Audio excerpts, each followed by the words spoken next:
Hello dear students, welcome in ASC starter. Dear students, इस video में मैं आपसे कुछ टिप्स डिस्कस करने जा रहा हूं क्योंकि आपका इंग्लिश का एग्ज़ाम है। देखिए, आपका जो सेक्शन ए है उसमें आपकी दो पैसेज आएंगी। तो पैसेज आप कैसे करेंगे? देखिए, सबसे पहले जो भी आप पैसेज करने जा रहे हैं उसके पहले क्वेश्चन पढ़ लें कि क्वेश्चन में क्या कह रहा है। उसके बाद आप पैसेज पढ़ें, ठीक है, एक बार ऊपर ऊपर से।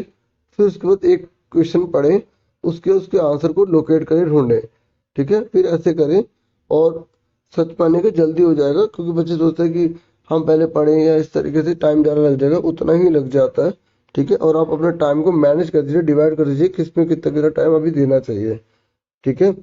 तो अभी दो पैसेज आपकी आएंगी, ठीक है। तो आपको दो पैसेज जो है आपको 20 मिनट में कर लेनी है, ठीक है। टोटल आपके पास जो है वो 120 मिनट है, ठीक है। तो आप कहेंगे सर इसके बाद 10 मिनट एक पैसेज पे देना है। हाँ, 10 मिनट आप दे सकते हैं, और आप इसमें 10 मिनट तक एक्स्ट्रा भी दे देंगे तब भी कोई दिक्कत नहीं है, ठीक है। तो आपके पास जो 90 मिनट अब बचेंगे, ठीक है, क्योंकि आप 30 मिनट इसको दे चुके होंगे अच्छे से पैसेज करने के लिए। उसके बाद आपकी डायरी एंट्री या स्टोरी आएगी, ठीक है। तो जो डायरी एंट्री या स्टोरी आएगी ना, तो दोनों में से आपको एक करना है। मैं आपको एक बहुत सिंपल सी बात बताता हूँ। अगर किसी बच्चे को ये लगता है कि मैं क्या डायरी एंट्री लिखूँ, क्या स्टोरी लिखूँ, तो देखिए ये बहुत इजी है। आप इतने सालों से स्टडी कर रहे हैं, तो कोई जो भी डायरी एंट्री या स्टोरी दोनों में से जो भी आपको लगता है कि आपने ऐसी कहानी या ऐसा कोई लॉन्ग क्वेश्चन या ऐसी जो भी चैप्टर से मिलती जुलती आप पढ़ चुके हैं, आपको उसकी लाइनें याद है, ठीक है, तो आप उसको उठाइए, डायरी एंट्री को या उस स्टोरी को उठाइए और लिख डालिए। वही बस थोड़ा सा चेंज कर दीजिएगा। समझ में आ रही है ना मैं क्या बात बता रहा हूँ? ये बात मैं पहले भी बता चुका हूँ। सुन रहे हैं? डायरी एंट्री या स्टोरी आप वो उठाइएगा जो अपने कभी कोई लॉन्ग क्वेश्चन, कोई इंग्लिश के चैप्टर आपने कितने पढ़ लिए, तो उसके रिगार्डिंग कुछ भी आपको इन्फॉर्मेशन लग रही है तो थोड़ा सा चेंज करके आप लिख सकते हैं, बहुत अच्छा लिख लेंगे, ठीक है।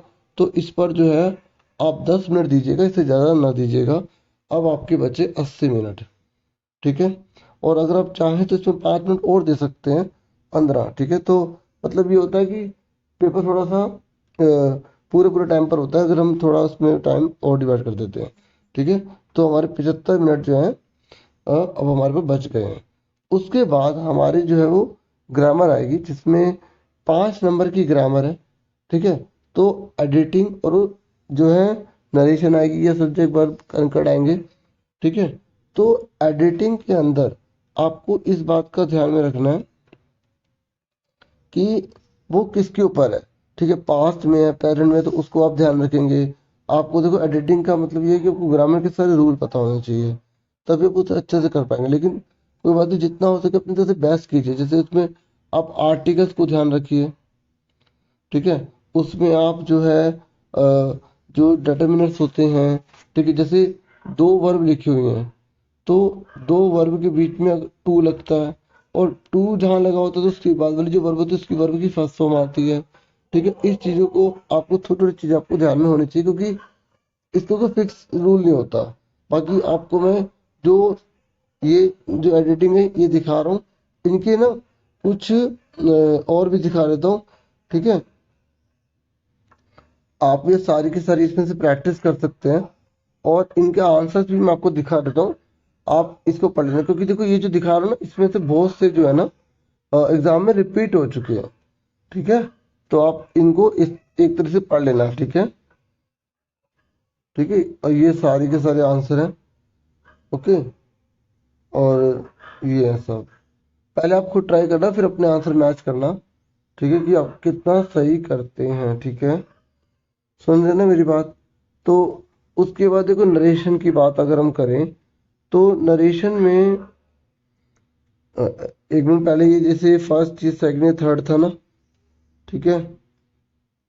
उसके बाद ये फोर्थ फिफ्थ सिक्स, ये जो एडिटिंग है, ठीक है। हो सकता है कंफ्यूजन हुई हो, तो ये हो गया, ठीक है, 10 तक। फिर आंसर देखो, फिर ये आंसर है, ठीक है। हो सकता है मैंने जैसे पहला वगैरह ना दिखाओ, तो ये इसके आंसर है, ठीक है, ओके। तो अब बात करूँ नरेशन की, तो देखो नरेशन की मैंने इतनी डीपली वीडियो बना रखी है, तो आप एक बार उस वीडियो को देख सकते हैं, ठीक है। बाकी आप और भी किसी की वीडियो देख सकते हैं, इसमें कोई दिक्कत नहीं है। ठीक है, बस आपको मेन कंसेप्ट अच्छे से पता होना चाहिए। ठीक है, और उसके बाद अब देखो इनमें ना आपको कितने मिनट लगाने हैं, आपको 15 मिनट लगाने हैं कम से कम।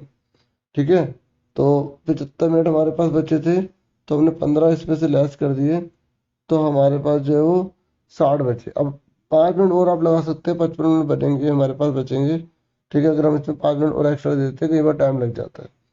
ठीक है, तो 55 मिनट हमारे पास बचे हैं। उसके बाद जो है ना हमारे आएंगे क्वेश्चन आंसर। ठीक है, तो आपको कोई 6 क्वेश्चन करने होंगे।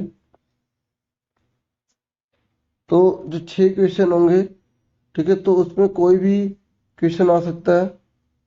बाकी मैंने अपने तरफ से बहुत कोशिश की है कि आपको इम्पोर्टेंट जो है उसकी इंफॉर्मेशन प्रोवाइड कर दूँ। ठीक है, ये जैसे आप देख रहे होंगे, ये कुछ इम्पोर्टेंट जो है वही मैं आपको दिखा रहा हूँ। ठीक है, अब एक एक का पढ़कर बताना समझाना इजी नहीं है, बस आप इसको देख लो, नॉलेज के लिए आपको पता लग जाए। ठीक है, तो इस और उसके बाद आपके ना 3 जो है वो लॉन्ग क्वेश्चन आएंगे। ठीक है, तो 3 लॉन्ग क्वेश्चन आएंगे, उसमें से आपको 2 करने होंगे। ठीक है, तो बाकी आप इस तरीके से देखो, 55 मिनट बचे थे, तो अगर आप एक क्वेश्चन पर 6 क्वेश्चन है, ठीक है, उसमें आप 3 मिनट लगाते हैं तो 18 आपके चले जाते हैं, और इस तरीके से 27 आपके पास बचते हैं। तो 27 है, तो उसके बाद जो 27 मिनट बचते हैं ना, तो आप जो है क्या कर सकते हैं, हर क्वेश्चन पे 8 8 मिनट लगा सकते हैं, 9 9 मिनट लगा सकते हैं, तो पूरे 27 मिनट हो जाएंगे। बस यह फिर आपके पास रिवीजन करने के लिए टाइम नहीं बचता। ठीक है, बस ये बाकी अगर जैसे मैंने वहाँ 5 मिनट एक्स्ट्रा दिए, अगर आप उनको रख लेते हैं, ठीक है, तो आपके पास हो सकता है कि मिनट मिल जाए और आप एग्जाम क्वेश्चन पेपर को अपने आंसर शीट को दोबारा से रिवाइज भी कर लें। ठीक है, तो डियर स्टूडेंट्स, मैंने अपनी तरफ से पूरी कोशिश की है कि मैं आपकी हेल्प कर पाऊँ। ठीक है, और मेरी तरफ से आप सबको ऑल द बेस्ट। होप आप सबका पेपर बहुत अच्छा जाएगा।